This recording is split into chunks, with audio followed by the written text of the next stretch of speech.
Number 3. I got to get at you. Cash Money Middleton and Giannis. Why? I don't look at Khris Middleton That's the thing. as that guy. Like, I don't, like, I'm sitting there looking at the list and which one does not belong. I would argue that that's Khris Middleton. Not to say that he's not an all-star, not to say that he's not a fantastic player. I just don't think he's as impactful as the rest of the guys. Oh, really? The other 11 guys that you have on that list. No. Oh, really? And the missing piece for that Milwaukee Bucks team, you're probably talking about that guy being Drew Holiday more so than Khris Middleton. Did you forget what Khris Middleton did last year during the NBA playoffs? I didn't forget. I think you are. Did you forget, I think you did are. you forget what Drew Holiday did as an on-the-ball defender in the playoffs last year? Oh, I respect that. That's what I'm without saying. Without Khris Middleton, they don't win a world championship. Yeah, and without Giannis making sure he put his foot under Kyrie Irving's foot. I mean, you know what, Jay? That's what you're going to use to diminish Giannis. That's I'm not diminishing Giannis. I didn't diminish Giannis. No, but I didn't go after Giannis. Jay, you identified. Khris Middleton's been on the verge of 50, 40, 90 for like multiple seasons. But you identified Giannis as the guy who doesn't get enough respect. But I agree with Khris in this sense. I understand your list. You could put Middleton there.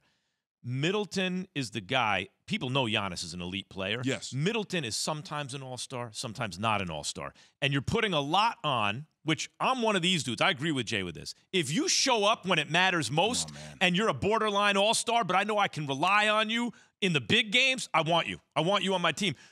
But Drew Holiday and Khris Middleton are close. Yeah, and that's close. And here's the other thing, Max. Here's the other thing. I got enough of a sample size with Giannis and Khris Middleton without Drew Holiday, and I saw what that looked like in the postseason. Did it end the way the Bucks wanted it to? Oh, but you can make the same argument for Steph Curry, Draymond Green, and Klay Thompson. Yeah, you can make the same argument for a lot of same thing with Jason Tatum, Jaylen Brown, and Marcus Smart. So it kind of defeats the purpose. You know what I mean? It's always a team aspect.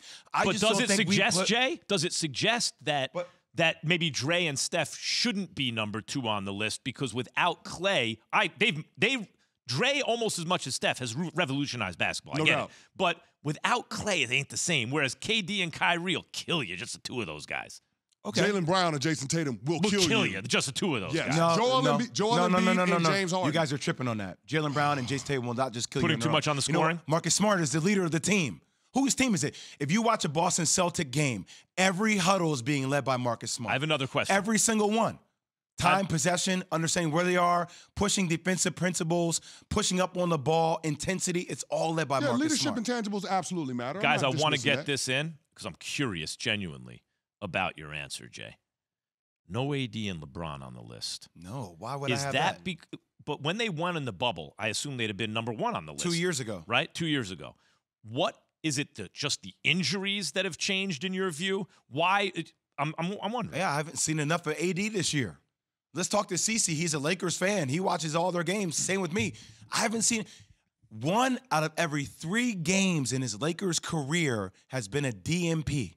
Did not play. How can I factor that into my top duos going into the playoffs? I'm not even sure they're going to go into the playoffs. Yeah, Anthony Davis is like a solar eclipse. Rarely seen, but when it does, it's spectacular. That's the problem, though. It's too inconsistent, and that's not something that you can depend on when you're talking about being able to have sustained success. That's why you're talking about the Lakers only having 1 chip in the 3 years he's been there. It's a killer. It's a killer because AD outplayed Jokic. He was better than Jokic. That's why the Lakers advanced. Remember, they were the cardiac kids in Denver. Jokic was Jamal Murray was the guy showing out, but Jamal Murray would have been a guy on this list with Jokic if he was available. If he was healthy, he just hasn't played the whole year. Yeah, he's down in the G League right now, working his way back up. And Jamal is a version of Middleton in the sense that more spectacular, but in the sense that is Jamal Murray quite Devin Booker usually? I don't think so. Not quite. I would say he's right there, but Donovan Mitchell, when they had that great series. But when it matters most, Jamal Murray goes from, he's all-star-ish to, oh, my God, he's an MVP.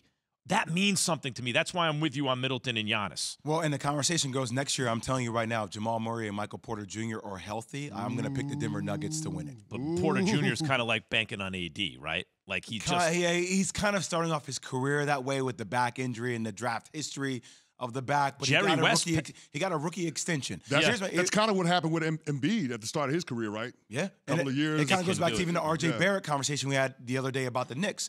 You're giving Michael Porter Jr. that big of an extension with a back history, how do you not give one to R.J. Barrett? You know what it comes down to so much for us? And I go with Westbrook with this too, why people get a bad feeling. Oh, Westbrook's not a winner. To me, who shoots it pure? That's so because you got to put the ball in the basket, right? And especially in today's NBA. If you shoot like Porter Jr., even with an injury, whatever, people feel better giving you the bag. Thanks. If you don't shoot that way, people feel more hesitant. Let me just explain something very quickly. You know what you do every time you play against Russell Westbrook? You go under every pick and roll. If you can't shoot. You can't shoot. It's a different game. All right.